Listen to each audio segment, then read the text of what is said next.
여러분, 주님이 나의 주님이신 것이 감사하지 않아요? 하나님이 나의 아버지 되심이 얼마나 감사합니까?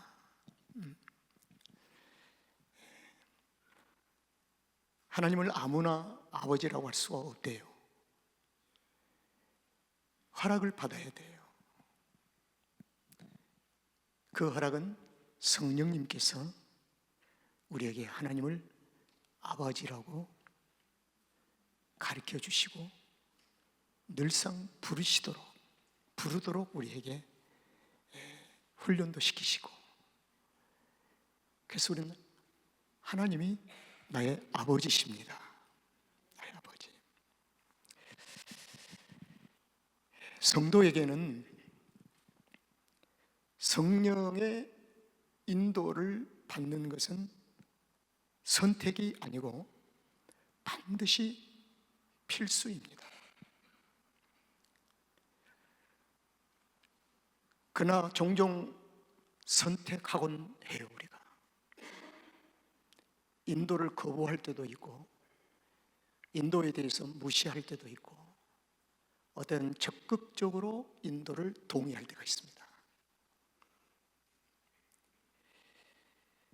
성령의 인도를 받는 것이 얼마나 중요한가를 인식하는 데서부터 신앙생활의 승패가 이미 시작됩니다. 저는 여러분들에게 이런 질문을 한번 조심스럽게 던져봅니다. 지금 성령의 인도를 받고 계신가요? 이 질문에는 혹시 인도를 거부할 수도 있기에 이런 질문을 던지는 것입니다. 그리고 관심을 두지 않을 수도 있기 때문에 이 질문을 제가 던지는 거예요. 성령의 인도를 받고 계십니까?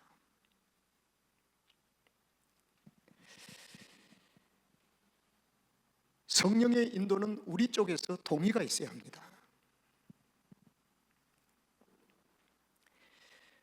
동의하지 않을 때도 하나님의 섭리 가운데서 우리를 끌고 가실 때가 있어요. 우리가 동의를 하지 아니하도 그 상태를 가리켜서 하나님의 인도라고 하는 단어보다도, 성령님의 인도라는 단어보다도 성령님께서 강제 견인을 하고 계신다, 이게 더 정확한 표현입니다. 길가에 버려진 차량을 토잉카가 와서 견인하는 것처럼, 하나님은 선하신 뜻을 우리 가운데서 끝까지 이루시고 성취하시기 위하여 동의하지 아니하고 관심이 없을 때라도 하나님이 판단하시고 하나님이 보실 때 반드시 이때는 강제 견인을 해야 되겠다 생각 결정되어지면 성령께서 강제 견인을 하십니다. 그러나 오늘 지금 이 말씀드린 표현은 강제 견인이 아니라 성령님의 인도하심에 동의를 한 생활을 말하는 것입니다. 동의한다. 성령님의 인도를 기꺼이 동의하고 그 가운데 기쁨이 있고 감사가 있고 평화로운 관계로 성령님의 인도를 동행하는 것입니다. 바로 이런 생활이 금년 우리 교회의 세 번째 표입니다. 인도는 그냥 쉽게 영어로 표현하면 가이드예요. 가이드. 성령의 가이드를 받고 있느냐는 것입니다. 그런데 성령의 인도를 받는 사람은 세 가지가 기본적으로 있어야 돼요. 적극적인 동의를 해줘야 돼요. 동의. 그리고 성령의 인도하는 삶의 생활이 우리의 삶 속에서 쌓이다 보면 익숙되어진 생활로 되어야 됩니다. 익숙된 생활. 이것은 인도를 받아야 되겠다, 이런 의식을 가지고 한 것이 아니라 우리 삶에 자연스럽게 익숙되어져야 합니다. 그리고 성령님의 인도하심이 올 때 우리는 거북스러움이 없어야 합니다. 왠지 모르게 마음이 불편하고 거북스러움이 있으면 자연스러워야 돼요. 이것을 가르쳐서 성숙된 크리스찬의 삶이라고 합니다. 그러나 저를 포함한 우리 대부분의 그리스도인들은 좀 거북스러움을 제거하지 못해요. 그리고 인도의 선택을 자주 합니다. 이 선택은 영이 선택하느냐 육이 선택하느냐, 여기 차이점입니다. 그래서 우리는 육에 익숙되어지고 육에 길들여진 인격과 성품이 많기 때문에 인도함의 생활에 적극적인 동의를 처음부터 우리가 해야 할 필요가 있습니다. 그래서 그러다 보면 그게 익숙되어진다는 거예요. 생활화된다는 것입니다. 그런데 예수님이 3년 전에 각 처소를 찾아가셔서 어부에게 찾아가시고 세관도 찾아가시고 각 처소에 찾아가셔서 그들을 부르신 무리들이 있습니다. 제자라고 합니다. 이 제자들과 함께 3년 동안 동고동락의 생활을 해요. 그러다 3년 끝말에 마지막 예수님께서 제자들을 앉혀놓으시고 하신 말씀이 뭐냐면 성령의 인도를 받는 생활이 무엇인가를 가르치십니다. 성령의 인도를 받는 생활을 소개한다는 것입니다. 그런데 3년 동안 예수님의 제자들이 주님을 따라다니면서 기대가 대단했습니다. 무리로 걸으시고 막 기적을 나타내시고 막 하니까 기대가 막 부풀었어요. 그래서 저분과 영원히 내가 함께하리라, 저분 밑에서 내가 존재하리라, 엄청난 기대와 그 부푼 마음이 있었는데 예수님 한마디가 그들의 찬물을 끼얹어 버립니다. 그 찬물을 끼얹는데 요한복음 16장 7절의 말씀을 보면은 내가 떠나는 것이 너희에게 유익이라. 찬물을 끼얹어 버렸어요. 떠나신대요. 떠나는 것이 네게 유익이라. 영원토록 함께하고 그분이 왕 중의 왕이 되면 나는 대신이 되고 부푼 기대와 꿈이 있었는데 떠나시겠다는 겁니다. 내가 떠나는 것이 너에게 유익이라. 내가 떠나지 않으면 보혜사가 너에게로 오시지 아니할 것이요. 여기서 처음으로 보혜사가 나옵니다. 보혜사.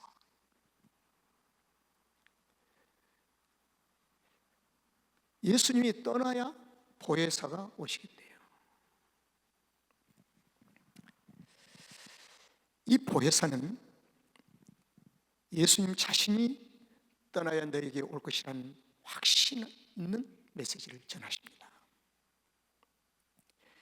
그리하시면서 요한복음 16장 12절의 말씀에 예수님이 하신 말씀, 내가 아직도 너에게 얘기할 것이 많이 있지만 지금은 이 얘기를 다 해버리면 감당치를 네가 못한다. 감당 못하는 거예요. 감당 못하면 성경의 열매는 무엇이냐? 감당치 못한 열매가 무엇이냐? 실족한 자리에 앉겠다는 겁니다. 감당을 못하면 실족해버립니다. 이게 지금 내가 이 얘기를 하면 너희가 감당치를 못할 것이니라. 그리고 16장 7절 하반절로 다시 돌아가서 내가 가면 내가 그를 너희에게 보내리라. 그가 누구실까요? 보혜사를 보내리라. 내가 그를 너희에게 보내리라. 그럼 보내신 그분이 감당할 수 있도록 하실 분이라는 뜻이죠. 감당치 못하리라. 그분이 와야 된다. 그래야 감당한다. 여러분, 저와 여러분은 성령의 인도하심과 성령의 감동하심이 없으면 의인도 없고 하나도 하나님을 영화롭게 하고 하나님의 사역을 감당할 사람이 한 사람도 없습니다. 여러분 경험해 보신 적 있어요? 그렇게 주님 잘 믿던 사람이 어느 날 육으로 돌아간 그의 삶을 한번 보신 적 있습니까? 행동, 모든 인격, 학문 다 갖추는데 육으로 돌아간 사람의 그 삶을 보면 무서워요. 무서워요. 그 육은 내 육입니다. 다 그 육을 우리가 가지고 있어요. 그래서 성령님이 감당케 하시기 위하여 우리에게 오셔서 누가? 예수님이 보내셨다. 그래서 그가, 즉 보혜사가 많은 것을 알게 하고, 지금은 너희들이 많은 것을 잃을 수가 없다. 왜? 감당을 못하니까. 그러나 그분은 너에게 많은 것을 가르치시고 알게 하실 것이니라. 그리고 그 아는 것 모든 것을 감당케 하실 것이니라. 여러분, 그분이 누구일까요? 그가 누구일까요? 예수님께서 보내신 분을 확실하게 밝히십니다. 확실하게 밝혀요. 따라합시다. 진리의 성령. 진리의 성령이에요. 16장 13절에 보니까 그러나 진리의 성령이 오시면, 이렇게 중요합니다. 진리의 성령이 오시면 그가 너희를 모든 진리 가운데로 인도하시니. 여러분, 예수님께서 지금은 모든 진리를 너희에게 이야기하면 너희가 감당을 못한다. 그러나 보혜사를 내가 보낼 테니까 그 보혜사 성령께서 오셔서 너희를 친히 모든 진리 가운데로 인도하실 것이니라. 여기는 책임이 따릅니다. 그 모든 진리 안에 있는 것을 책임을 감당케 하고 그 모든 진리 안에서 알게 하시고 보게 하시고 깨닫게 하시기 위하여. 그래서 진리의 성령이 오시면, 그러면 진리의 성령이 누구신가? 요한복음 1장 14절에 보니까 예수님을 은혜와 진리가 충만하더라 그랬어요. 진리의 성령님이 예수님이세요. 예수님이세요. 예수님. 근데 로마서 8장 9절에서 보니까 확실한 게 나옵니다.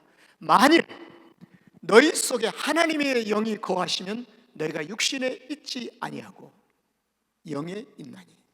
누구든지 그리스도 영이 없으면 그리스도의 사람이 아니니라. 자, 여러분, 내가 그리스도의 사람임을 인정하고 믿으면 한번 아멘 해보세요. 아멘. 여러분 안에 그리스도 영이 계신다는 거예요. 그리스도 영이. 그리스도의 영이 없으면 그리스도의 사람이 아니니라. 그러면 우리 안에 그리스도의 영이 계신데 이 그리스도는 진리의 성령님이시라. 그러면 진리의 성령님이 나의 삶을 인도하시는 생활에 내가 얼마나 기쁨으로 인도를 받고 있는지 날마다 살펴보는 것입니다. 내 삶을 한번 점검해 보는 것입니다. 그 진리의 성령이 오셔서 모든 진리 가운데로 인도하시는데 도대체 모든 진리가 무엇일까? 성령님이 오셔서 우리를 모든 진리 가운데로 인도하시는데 그 모든 진리가 무엇일까? 정리해 드립니다. 모든 진리는 예수 그리스도의 삶 전체를 가리킵니다. 주님의 삶 전체를 가리켜요. 그러면 주님의 삶의 전체에 핵심적인 몇 가지가 있는데 뭐냐면 성육신하심, 겸손함으로 이 땅에 성육신하시는 예수 그리스도, 그리고 두 번째로는 십자가의 고난, 십자가의 죽으심, 그리고 부활하심, 승천하심, 그리고 다시 재림하심. 이게 모든 진리예요. 모든 진리 믿골 100% 예수 그리스도시라. 성령님이 우리 가운데 오셔서 우리를 모든 진리 가운데로 너희를 인도하리라. 이 말씀이 여러분들 별로 실감이 안 날 줄 모르겠지만 어떤 사람은요 십자가의 고난을 알기를 거부합니다. 기쁘다 구주 오셨네. 내가 어떠한 상황에도 그냥 주님 즐겁게 나를 해주는 분으로, 그래서 성탄절에 머물러 버린 성도들이 있어요. 그러나 성령님이 우리를 인도하시는 것은 성탄절에 머무르는 것이 아니라 모든 예수 그리스도의 삶으로 우리를 보이시고 깨닫게 하시고 알게 하신다는 겁니다. 여러분, 부활은 성탄절에서 바로 점프해서 부활로 가는 것이 아니라 반드시 십자가를 통과해야 합니다. 십자가의 통과함이 없이 그리스도인들의 신앙생활에 주님의 고난에 함께 동참함이 없이 우리는 영적인 영광스러운 부활에 참여할 수가 있겠는가?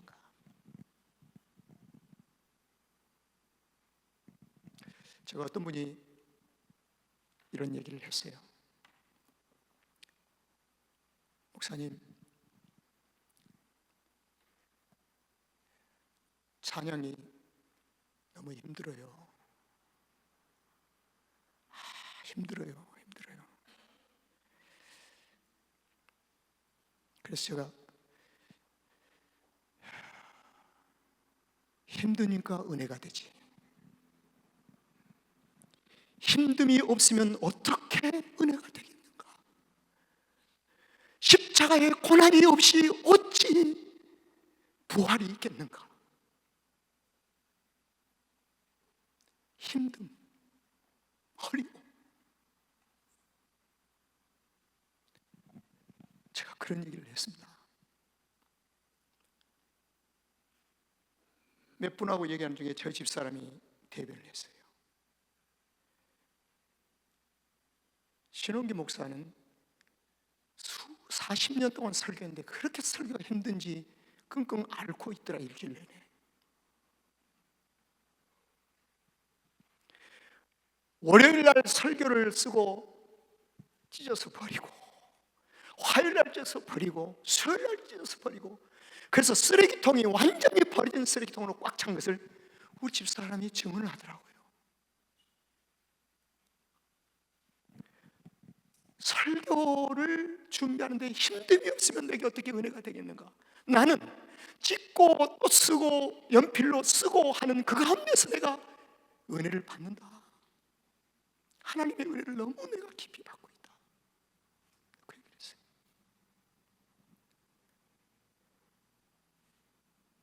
예수님의 삶 전체가 모든 진리 가운데, 모든 진리 가운데로 성령님이 우리를 인도하신다는 것입니다. 여러분, 우리는 모든 진리 가운데에서 생명을 받았습니다. 그렇죠? 부분적인 가운데서 생명을 받은 게 아니에요. 모든 진리 가운데서 생명을 받고 모든 진리 가운데서 거듭났습니다. 우리는 새 생명을 얻게 되었습니다. 그래서 성육신으로 오신 주님으로부터 시작해서 다시 오실 주님까지 그분의 홀라이프의 삶 속에 내가 아멘으로 영접했기 때문에 천국 백성이 된 줄로 믿습니다.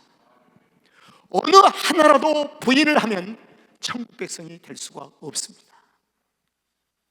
재림을 부인한다든지 부활을 부인한다든지 십자가의 고난을 부인한다든지 탄생을 부인한다든지 구원이 없습니다.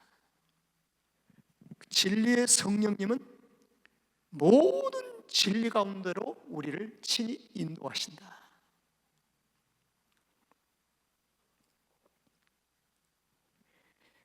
진리의 성령님은 그리스도인 된 우리를 모든 진리 가운데 머물게 하시고 그 가운데에서 주님의 영광을 나타내시는 데 목적이 있습니다.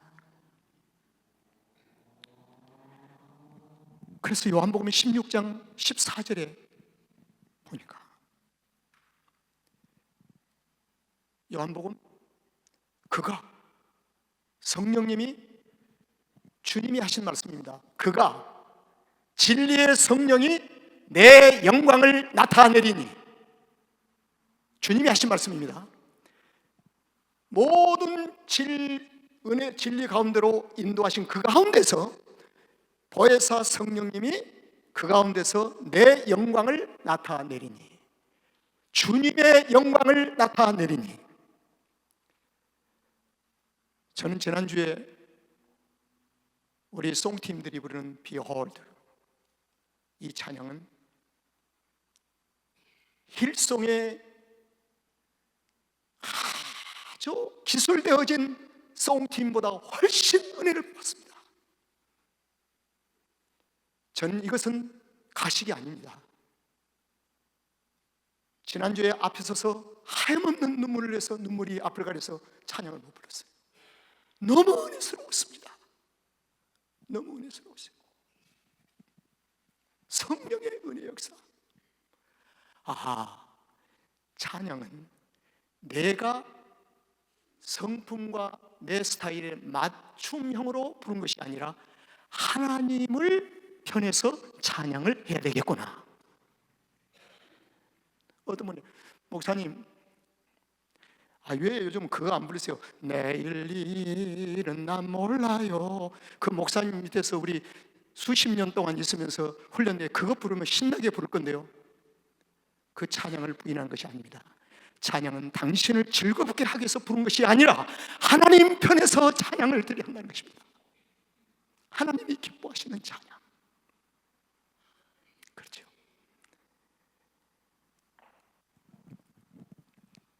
그가 내 영광을 나타내니 내 것을 가지고, 주님이 하신 말씀이에요. 내 것을 가지고 너희에게 가르치리라. 주님 것을 성령님이 가르치신대요. 이게 성령님의 독립적이고 자체적인 생각이 아니라 주님의 것을 가르치리라. 여기에서 요한복음에서 삼위일체 하나님이 나옵니다. 성령 하나님은 완전하신 분이요 성자 하나님 예수 그리스도 완전하신 분이기 때문에 그분은 한 분이시라. 그래서 성령님이 주님이 하신 말씀입니다. 진리의 성령이 모든 진리 가운데서 내 영광을 나타낼 것이고 내 것을 가지고 너희에게 가르치고 알리겠습니다. 답이 나와버렸어요. 16장 15절을 보겠습니다. 다 같이 한번 읽어봅시다. 시작.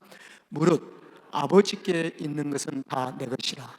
그러므로 내가 말하기를 그가 내 것을 가지고 너희에게 알리리라. 저는 여기서 고민이 하나 생겼습니다. 어떻게 아버지 것을 내가 온전히 알 수 있을까? 신원교 목사의 것이 아니라 내 생각과 내 의도가 아니라 아버지의 것을 어떻게 할 수 있을 것인가, 이거 고민해야 되겠다. 성도들이 무엇을 필요한 것에 고민하지 말고 아버지가 무엇을 가지고 계신가, 이것을 아는데 내가 고민해야 되겠다는 생각이 들었습니다. 아버지의 것을. 그래서 아버지께 있는 것은 다 내 것이라. 그러나 내가 말하기를 그가 내 것을 가지고 너희에게 알리리라 하였노라. 여기서 보면요, 제자의 생각과 제자의 의도가 하나도 요절스레 찾아볼 수가 없어요. 딱 성령님과 주님과의 그 관계 속에서만 뜻을 지금 말씀하고 있는 것입니다. 이걸 가리켜서 하나님의 거룩한 교회에 주의 뜻을 찾기에 분주한 교회가 승리합니다. 하나님의 마음이 무엇인가를 알고자 다가가는 교회가 하나님의 영광을 드러낼 수가 있습니다. 모든 성도, 어린 생명부터 노인의 일까지 아버지의 뜻이 무엇인가를 반주하는 한 반주자도 아버지의 뜻이 무엇인가를 찾는 겁니다. 이것이 우리 힘이 모아질 때 하나님의 영광이 교회를 덮는 거예요. 거기서 역사가 이루어집니다. 모든 진리의 중심의 주체는 예수 그리스도이십니다. 이제 결론을 내보겠습니다. 성령님은 우리 가운데서 유일하게 예수 그리스도만을 드러내시고 높이시는 일을 하십니다. 동의하십니까? 누구 드러내려고 하지 않아요. 성령님은 유일하게 교회 안에서 예수님 드러내는 거예요. 주님만 드러내게 하시는 거예요. 그 일만 하시는 거예요. 그래서 교회는 무대가 아니에요. 날 드러내는 장소가 아니에요. 주님만을 드러내는 일을 성령님이 하신다는 것입니다. 그래서 제가 지난주에 말씀드렸죠. 우리 김옥순 전사님이 지난주에 했던 얘기를 제가 다시 한번 반복합니다. 교육자들 이 얘기하다 보니까 하나님의 은혜가 다 교회 안에 역사하고 있습니다. 그러니까 목사님을 통해서 하시죠. 틀렸던 말이 아닙니다. 근데 그 말이 지금은 거북스러웠습니다. 나를 빼고 주님이 하신다고 했으면. 그래서 웃으면서 전사님 그런 얘기를 했어요. 주님이 하신다. 누구를 통해서가 아니라 주님. 어느 날 우리가 훈련될 때까지 어떠한 우리를 높이려고 해도 우리가 겸손해질 수 있는 영적인 성숙함이 훈련되어질 때까지 나를 숨기고 주님만을 드러내는, 비록 나를 통해서 일하셨지만 주님만이 일하심을 높여드리는 신령한 공동체가 되었으면 합니다. 정말이에요.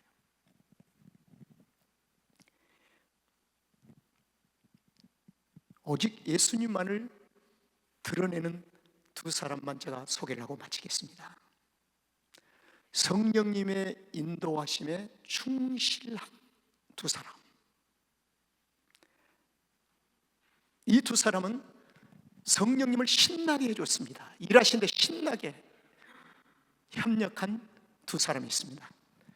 한 사람은 사도 바울입니다.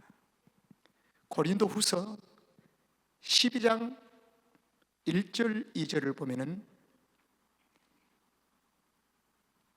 사도 바울이 낙원에 다녀온 후로 신비한 은혜를 경험하고 남긴 두 마디가 위대한 거예요. 남긴 두 마디가 뭐였냐면은 고린도후서 12장 1절 2절에 보니까 하나는 부득불 말할 수밖에 없는 것을 용서해 달라. 이 말은 엄청 위대한 파워가 있습니다. 부득불. 그 다음에 두 번째 남긴 것이 무엇인지 아시죠? 내가 그리스도 안에 있는 한 사람을 알고 있다. 이게 너무 그냥 미친 거예요. 좋은 거예요. 내가 아니라 한 사람을 내가 알고 있다. 그 한 사람이 누굽니까? 자신이에요. 이게 얼마나 아름다운지 몰라요.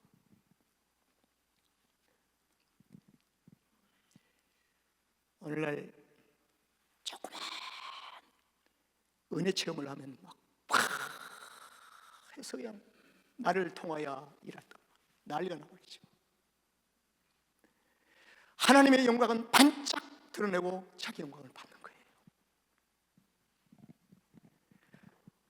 내가 해서 내가 나를 통해서 이래서 자녀들한테 전화도 내가 기도하니까 그렇게 된 거야. 아닙니다.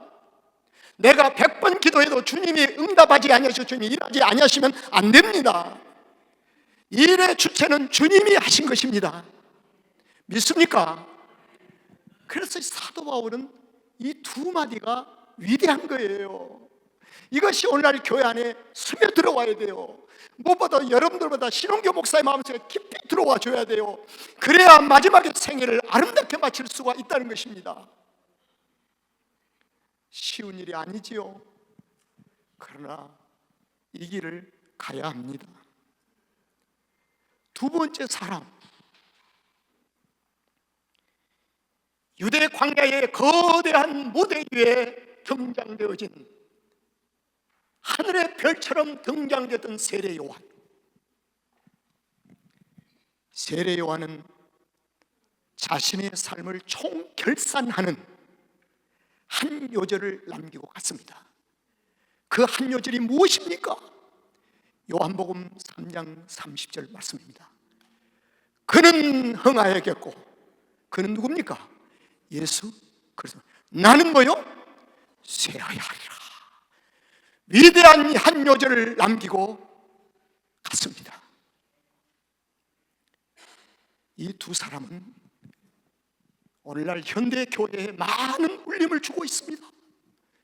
현대 그리스도인들에게, 아니 현대 목회자들에게, 아니 신홍교 목사에게 많은 울림을 주고 있습니다. 울림. 여러분,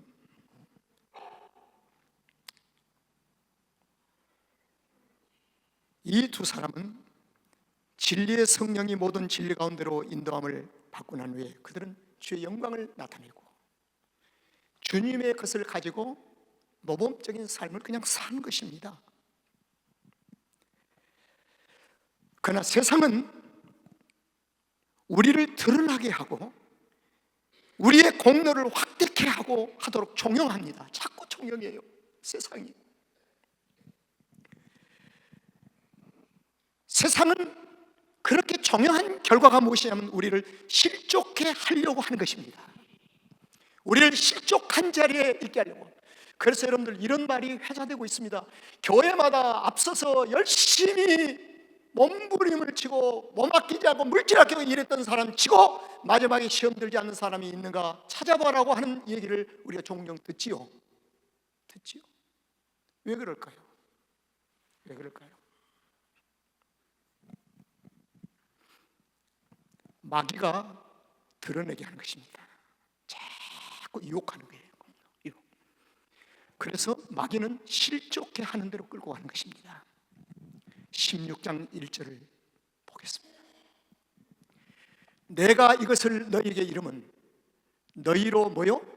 실족치 않게 하려 함이라. 실족치 않게 하려 함이라.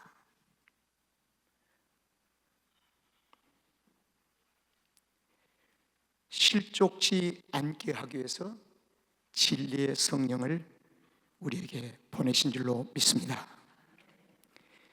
진리의 성령의 인도를 받으면 실족하지 않습니다. 진리의 성령의 인도만이 주님께 가까이 갈 수가 있습니다. 진리의 성령의 인도만이 하나님의 임재 가운데로 들어갈 수가 있습니다. 하나님의 임재 안에 치유가 있고 회복이 있고 하나님의 공급함이 있습니다. 하나님의 역사가 있습니다.